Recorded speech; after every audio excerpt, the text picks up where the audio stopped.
At 5:53, Heather Lake is taking a journey through time this morning. She's live in Balboa Park for the new Discovery of the King Tut exhibit.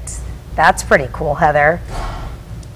Hey, good morning, guys. Yeah, I tell you what, there's so much to see in this one exhibit. We're just going to be able to give you a snapshot this morning, but if you ever wondered what was in King Tut's tomb, or if you wanted to discover ancient Egypt, well, this is the place that you're going to do it here at the National History Museum. They have a brand new exhibit. We're going to show you it this morning, and Mick's going to help me kind of run through all of this. So while these are replicas, they're still so important. So I want to explain to people that all of this stuff actually did exist in ancient Egypt, and it was discovered there. They certainly did. And in the original, with the original exhibition, with the original pieces, there were only about 50 in it, and they were treated as art pieces. Here we have over 1,000 of the replicas made by artisans under the direction of Egyptologists. So it looks just exactly like the objects, the real objects. Let's take a look at what we have here to our left. So when I kind of just first saw this, I said, well, are they all separate, or how does it work? And you explained that this gold one would go inside the other one, and then inside this large one.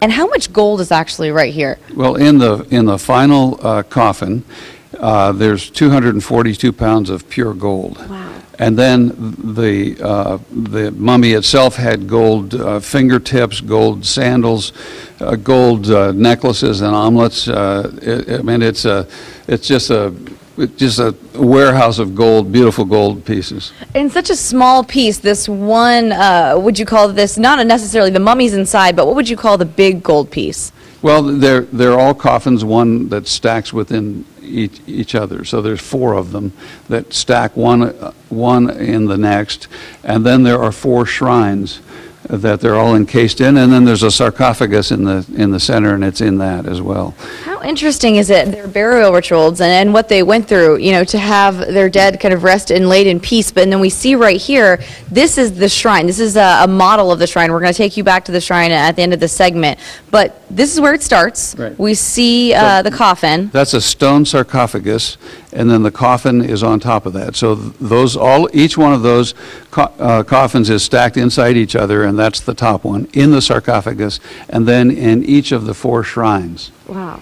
And what is encompassed in this exhibit? What exactly are you guys showing? You have how many different shrines, and then all of that was unearthed in one tomb, right? That's right. So the tomb has 4 rooms in it, and each room has what the king would use during his lifetime and therefore would need in his afterlife.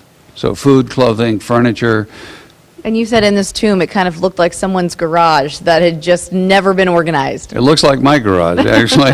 And that's another reason that we're showing replicas, because you could never take the real treasures and put them and see them and have that moment of discovery that you have in this exhibition.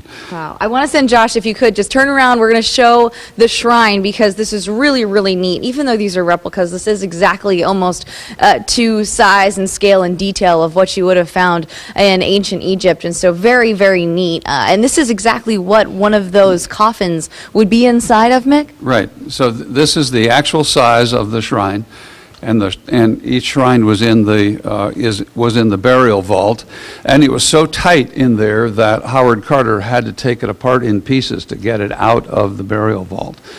And that's one of the reasons tomb robbers never got to it. They couldn't get into the room. Wow. Because it was so packed with artifacts. Oh, Mick, I could talk to you all day. We've got to go back to Shali and Raul. More coming up in the next hour. There is so many neat things to see in this brand new exhibit. You guys, this is so cool. I know that you're both just amazed by all of it. And there's so much gold, so Shali's like, shiny things. Shiny things. It's an amazing, amazing exhibit. You got to get out there and check it out. Yeah, it's just so fascinating to be able to learn about. Unbelievable. I love it. I love it. Cool. Thank you, Heather.